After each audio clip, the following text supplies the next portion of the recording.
اس کے بعد ایک 2 دفعہ فضل الرحمان، اور اس کے بعد یہ مریم نے کوئی راستے میں رہ گئی تھی، اس کی بھی لانگ مارچ. لیکن سب کا ایک کہہ رہے تھے کہ مہنگائی سے لوگ تباہ ہو گئے.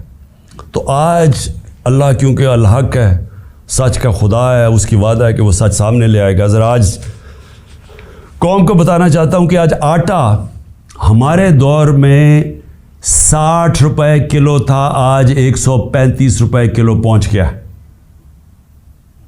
جو عام آدمی کھانے کی اس کی پینے کی چیز ہے.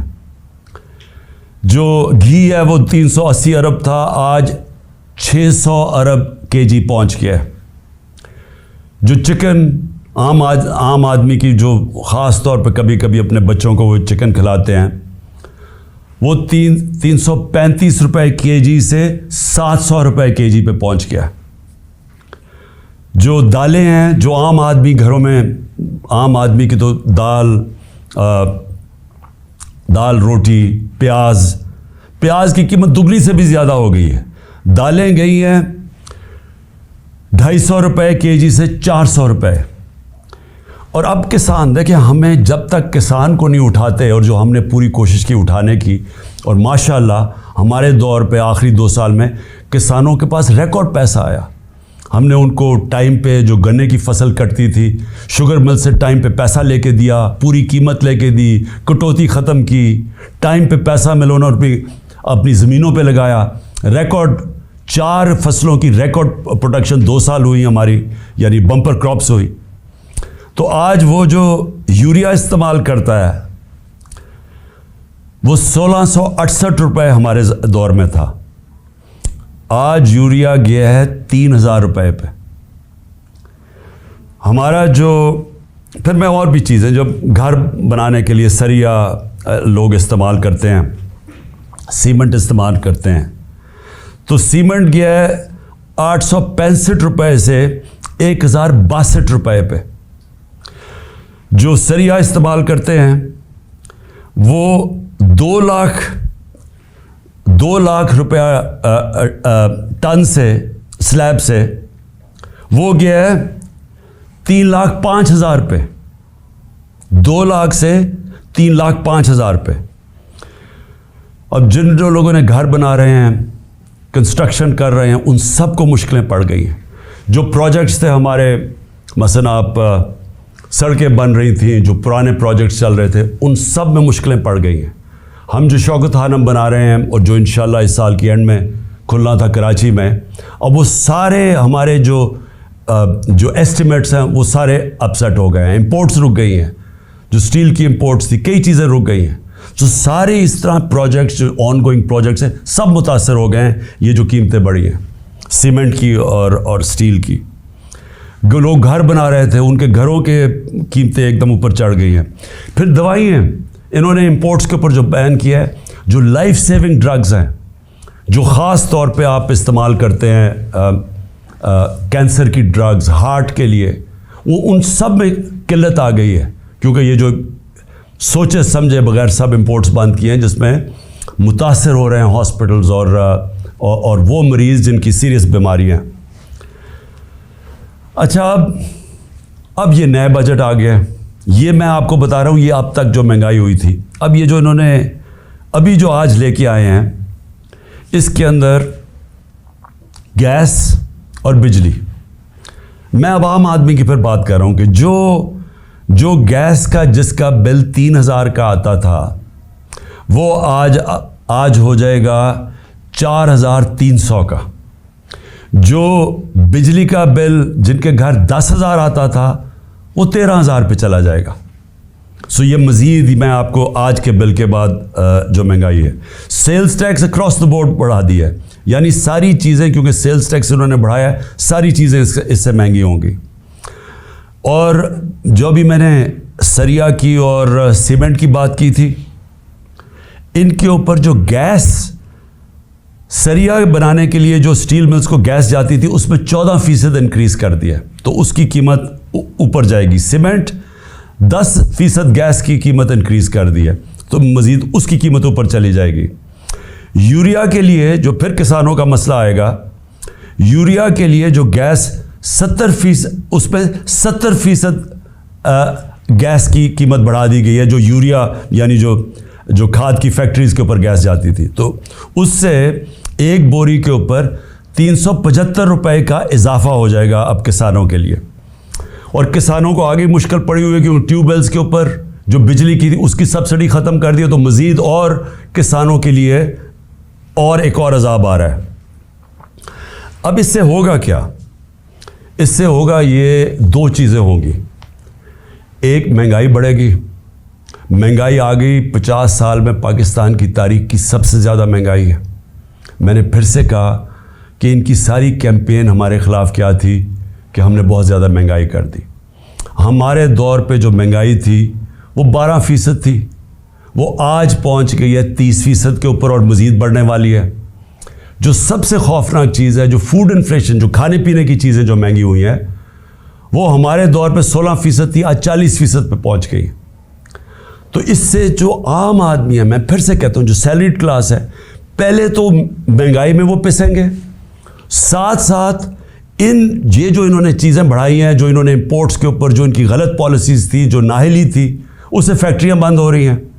ہماری جو ریکارڈ انڈسٹریل پروڈکشن تھی، ہماری جو انڈسٹری اضافی تیزی سے بڑھ رہی تھی، آج وہ منفی پہ چلی گئی ہے. جو انڈسٹریز، جو ٹیکسٹائل انڈسٹری، آپ فیصل آباد جا کے دیکھیں، جدھر مزدور نہیں ملتا تھا، آج بے روزگاری شروع ہو گئی ہے. ایک طرف بے روزگاری، ایک طرف مہنگائی. انٹرسٹ ریٹ انہوں نے ریکارڈ اوپر کر دیے ہیں. اس کا مطلب کہ جو بھی آپ کوئی نیا کاروبار شروع کرے گا وہ 100 دفعہ سوچے گا، کیونکہ انٹرسٹ ریٹ اوپر چلے گئے، سود کی شرح اتنی اوپر چلی گئی ہے. تو ایک طرف مہنگائی، دوسری طرف بے روزگاری. اب میں جو آج میرا اصل آج آپ سے بات چیت کرنے کا مقصد کیا تھا، اب آگے ہم کیا کر رہے ہیں، جا کدھر رہے ہیں. میں اس لیے آپ سے کہہ رہا ہوں کہ یہ جو مزید مہنگائی آئی ہے اور یہ جلدی انہوں نے کی ہے. شروع میں ان کو سمجھ نہیں آئی کیا کرنا تھا. اپنے این آر او کے اوپر انہوں نے وقت گزارا. ان کو صرف ایک پڑی ہوئی تھی کہ کس طرح کے ان کے 1100 ارب روپے کے ان کے اوپر کرپشن کیسز تھے وہ ختم ہو. ہم ہر سال، ہمارے 3.5 سال کے اندر، ہر سال جو نیب ریکور کرتی تھی چوری کا، وہ 160 ارب روپیہ تھا. ہم نے 480 ارب روپیہ اپنے دور میں نیب نے ریکور کیا تھا. ہم نے نہیں کیسز بنائے تھے، یہ پرانے کیسز تھے، لیکن ہمارے دور میں نیب پیسے ریکور کر رہی تھی کیونکہ ہم کسی کو بچا نہیں رہے تھے. اب 1100 ارب روپے کے جو کرپشن کیس ہیں انہوں نے معاف کروا لیے. تو ایک طرف قوم کی کمر توڑ دی ہے مہنگائی اور بے روزگاری سے، دوسری طرف انہوں نے اپنے کرپشن کے کیسز معاف کروا لیے، اور تیسری طرف روپیہ ڈالر کے بنسبت 90 روپیہ گرا ہے. کہ کبھی پاکستان کی تاریخ میں اتنا زیادہ ڈالر مہنگا نہیں ہوا اور اتنی تیزی سے روپیہ گرا نہیں ہے. تو قوم کے لیے تو کیا ہوا اس سے؟ اگر آپ کی 30,000 روپیہ تنخواہ تھی، آج صرف وہ 20,000 روپے کی 30,000 روپے کی تنخواہ 20,000 کی چیزیں خرید سکتی ہے. آج جو ڈی ویلیویشن ہوئی ہے، ساری قوم کا جو جیسے کہتے ہیں نا جی ڈی پی، کیونکہ جی ڈی پی ڈالر سے میجر ہوتی ہے تو پر کیپٹا انکم ڈالر سے میجر ہوتی ہے، وہ ساری نیچے آ گئی ہے. ان کے ہوتے ہوئے جب تقریباً 90 باہر مارکیٹ میں جاؤ تو وہ 100 روپیہ کا بھی سے زیادہ ڈالر مہنگا ہو چکا ہے. تو جب کہ ایک قوم کی دولت میں کمی ہوئی ہے، یہ جو سارے 30 سال سے ملک کا پیسہ چوری کر کے، منی لانڈرنگ کر کے باہر لے کے گئے ہیں، ان کے ایون سیل اپارٹمنٹ اور ان کے مے فیئر میں اور بڑی بڑی گاڑیاں اور ون ہائٹ پارک اور یہ جو باہر ہوٹل خریدے ہوئے ہیں اور انہوں نے بے نامی چیزیں خریدی ہوئی ہیں، باہر بینکوں میں آف شور اکاؤنٹس میں پیسے رکھے ہوئے ہیں. قوم کے لیے 90 روپے ان کی دولت میں کمی اگر روپے میں پڑے ہوئے ہیں، اور ان کے باہر پیسے میں 90 روپے اضافہ ہو گیا. پاکستان کے مقابلے میں ان کے پیسے میں 90 روپے زیادہ امیر ہو گئے ہیں.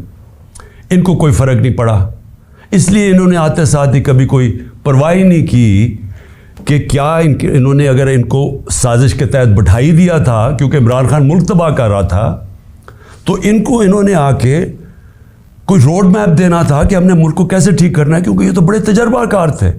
ہم تو جی اسحاق ڈار نے کہا میں روپے کو $200 کو نیچے لے کے آؤں گا، میں IMF کو سامنے یہ کر دوں گا، بڑی بڑھ کے ماری، میں تجربہ کار ہوں. آج یہ بتائیں کہ انہوں نے ملک سے کیا کیا، اور جو ان کے ہینڈلر لے کے آئے تھے ان سے ذرا پوچھیں کہ آپ نے یہ ملک سے کیا کیا ہے. کون جواب دے؟ آج جو ابھی یہ جو شروعات ہے، ابھی یہ جو $90 کے جو گرا ہے، جو روپیہ گرا ہے ڈالر کے مقابلے میں، ابھی اس کی مزید مہنگائی آنی ہے. جو ایک تھوڑی ٹائم کے بعد جب آپ کا روپیہ گرتا ہے تو جو باہر سے چیزیں لے کے آتے ہیں وہ ٹائم کے بعد مہنگی ہونی شروع ہوتی ہے. تو نہ تو انہوں نے کوئی تیاری کی، نااہلی ان کی یہ ہے کہ انہوں نے غلط فیصلے کر کے ملک کو آج یہاں پہنچا دیا ہے کہ اس طرح کا بجٹ لانا پڑا ہے. اور کوشش کر رہے تھے کہ عارف علوی کے اوپر سارا بوجھ ڈالے. پارلیمنٹ میں بھی نہیں چاہتے تھے کہ ڈبیٹ ہو اس کے اوپر، اس سے کہتے تھے آرڈیننس سائن کرو تاکہ یہ بچ جائیں کہ پارلیمنٹ میں ان کے اپنے لوگ کیا یہ جو بجٹ لے کے آ رہے ہیں وہ کیا بولیں گے اس کے اوپر. قوم کے اوپر سارا بوجھ، خود اپنی کرپشن کے کیسز معاف، اور کوئی آگے راستہ بھی نہیں ہے، روڈ میپ بھی نہیں ہے. میں آخر میں یہی بات کرنا چاہتا ہوں کہ جو بھی ان کے بیکرز ہیں یہ سمجھ جائیں کہ ان کے پاس کوئی اگلا آگے کا راستہ نہیں ہے. یہ اگر سمجھ رہے ہیں کہ اس سے آپ IMF کے ڈالرز آ جائیں گے تو وہ یہ ایسے سمجھیں کہ یہ کینسر کا علاج ڈسپلن سے ہو رہا ہے، تھوڑی دیر کا تھوڑا سا آرام آئے گا، لیکن کینسر جب تک کاٹ کے نکالی نہ جائے یہ کینسر پھیلتی جائے گی، یہ قرضے بڑھتے جائیں گے، آمدنی سکڑتی جا رہی ہے. ہماری ریمیٹنسز جو ہمارے دور میں 17% انکریز کر رہی تھی، ہماری ریمیٹنس میں 17% اضافہ ہو رہا تھا جو 31 ارب پہ پہنچ گئی تھی، وہ ان میں اب 11% کمی آ گئی ہے.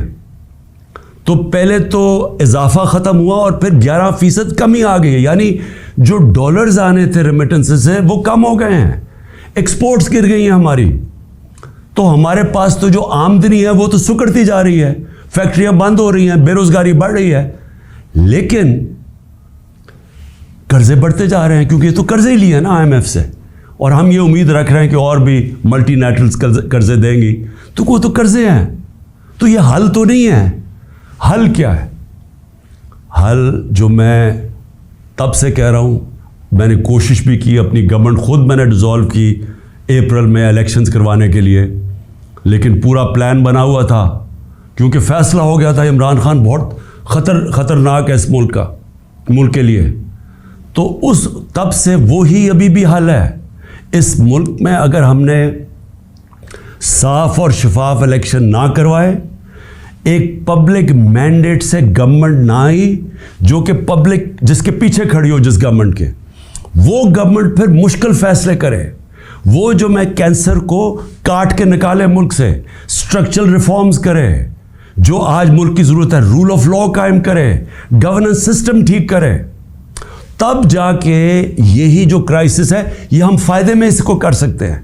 یہ جو ہم دلدل میں پھنسے ہوئے ہیں اس میں نکلتے نکلتے ہم ملک کو پوری طرح اٹھا سکتے ہیں. یہ ہمارا فائدہ ہو سکتا ہے کہ ہم اس کرائسس کا، اگر اس کرائسس سے ملک میں اصلاحات کریں. لیکن وہ گورنمنٹ کر سکتی ہے جس کے پاس پبلک پیچھے کھڑی ہو.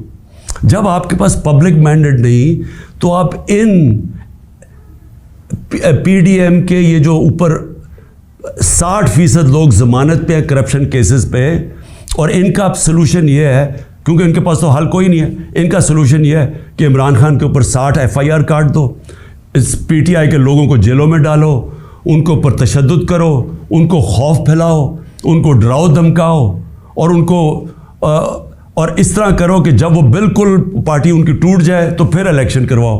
وہ ہونے نہیں لگا، کیونکہ آپ جتنا زیادہ دبائیں گے وہ پارٹی اتنی اور اٹھتی جا رہی ہے. پبلک کوئی بیوقوف تو نہیں ہے، پبلک تو فیصلہ کر بیٹھی ہے جس کی وجہ سے یہ ڈرے ہوئے ہیں. تو صرف اور صرف عمران خان کو باہر کرنے کے لیے ملک کو تباہ نہ کریں. یہ اصل میں جانا ہے ہماری سیکیورٹی کے اوپر. جو آج ہمارے حالات ہو گئے ہیں، ہم تو کسی کے سامنے اب کھڑے بھی نہیں ہو سکتے، کیونکہ ہمیں تو انہوں نے ملک کو ادھر پہنچا دیا ہے. 300 ارب ڈالر سے کم تو ریزروز رہ گئے ہیں. ہمارے پاس کیا اب ہے کہ اپنے پیر پہ کھڑے ہوں, کسی کو کہیں کہ نہیں جی ہمیں پاکستان کی خودداری چاہیے, ہم پاکستان کی سوورنٹی چاہیے. ہم کیسے کہہ سکتے ہیں جب ملک کے حالات یہاں پہنچا دیے؟ اس کے لیے اپنے ملک کو بچانے کے لیے طریقہ یہ نہیں ہے جو کیا جا رہا ہے کہ ہائی کورٹ کہہ رہا ہے کہ الیکشن کرواؤ. وہ الیکشن کمیشن جناب بیٹھی ہوئی کہ ہم الیکشن نہیں کرواتے, وہ بہانے مار رہی ہے الیکشن کے. پاکستان کا آئین کہتا ہے 93 میں الیکشن کرواؤ, یہ کوئی بہانہ مار ہے, کوئی صرف ڈرے ہوئے ہیں الیکشن ہارنے سے. پاکستان کی آئین کی وائلیشن جس طرح کی جا رہی ہیں اور جس طرح آگے پلان بن رہا ہے, یہ جو بھی لوگ سمجھ رہے ہیں کہ اس سے وہ اپنی ذاتی فائدہ اٹھا دیں گے, وہ ملک کو ڈبو دیں گے. اور میں آج اس لیے یہ کہہ رہا ہوں کہ ہم بڑے آرام سے ملک کے اندر اس وقت اگر ہم چاہیں, اتنی بڑی پارٹی ہے, ہم اگر وہ مظاہرے کریں اور ملک بند کرنے کی کوشش کریں, اسٹرائکس کریں, ملک تو آگے ہی حالات برے ہیں. اس لیے ہم نے پرامن احتجاج کا فیصلہ کیا کہ ہم جیل بھرو تحریک شروع کرنے والے ہیں, بتانے کے لیے کہ آپ اس طرح ایک ملک کو استعمال تھوڑے سے لوگوں کے ذاتی مفادات کے لیے نہیں کر سکتے. یہ ملک 22 کروڑ لوگوں کا ملک ہے. یہ تھوڑے سے لوگ اس ملک کو اپنے مفادات کے لیے تباہ نہیں کر سکتے. اس لیے ہم جیل بھرو تحریک کی پوری تیاری کریں, میں اناؤنس کرنے والا ہوں. اور لوگوں کو صرف خوف دور کرنے کے لیے کہ یہ سمجھتے ہیں کہ خوف پھیلا کے جیلوں میں ڈال کے FIRs کر کے یہ اسی طرح بیٹھے رہیں گے, اور پھر کسی نہ کسی طرح دھاندلی کر کے ایک وہ الیکشن کمیشن, بے ضمیر الیکشن کمیشن کے ذریعے ایک جانبدار الیکشن کمشنر کے لیے, یہ جو چیف الیکشن کمشنر ہے, اس کو استعمال کر کے کسی طرح پھر ان چوروں کو مسلط کر دیں گے. یہ ہونے نہیں لگا, ملک کو نقصان پہنچ رہا ہے. اور میں آخر میں اپنی ساری قوم کو کہنا چاہتا ہوں, پھر سے میں ایک بات کہنا چاہتا ہوں اور بات ختم کرتا ہوں کہ دیکھیں, وہ ہم اس موڑ پہ کھڑے ہو گئے ہیں جس کا ہم سب کو خطرہ تھا کہ ایک دن جب سے یہ امپورٹڈ حکومت آئی ہے کہ خدا نہ خواستہ ہم یہاں نہ پہنچ جائیں. ہم وہاں پہنچ گئے ہیں. ہمارے سامنے اب صرف 2 راستے ہیں. ہم چپ کر کے اب انتظار کریں کہ مزید ملک تباہی کی طرف جائے, یا ہم ایک پرامن احتجاج کی تحریک کے اندر سب شامل ہوں اور بتائیں ان کو کہ آئین اور قانون کے بغیر کوئی دنیا کا معاشرہ نہیں چل سکتا. دنیا کا معاشرے جتنے بھی ہیں وہ رول آف لا پہ چلتے ہیں, اور رول آف لا آئین ڈیفائن کرتا ہے, اور آئین آپ کو کہتا ہے کہ 90 دن میں الیکشن کروائی جائے. اس سے جتنا آپ پیچھے ہٹتے جائیں گے, آپ ملک کو ادھر دھکیلتے جائیں گے جدھر ملک, جس کو کہتے ہیں بنانا ریپبلک, جدھر جنگل کا قانون ہوتا ہے ادھر ملک کو دھکیلا جا رہا ہے. ہم یہ کبھی ہونے نہیں دیں گے. اور میں نے صرف اپنے لوگوں کو بھی, سب کو تیار کیا, اپنی قوم کو, کہ ہم ایک پرامن احتجاج کے لیے تیار ہو جائیں, کیونکہ مجھے ابھی تک کوئی نیت نہیں نظر آ رہی ان کی آئین کے اوپر چلتے ہوئے 90 دن میں الیکشن کروانے کی. پاکستان زندہ باد.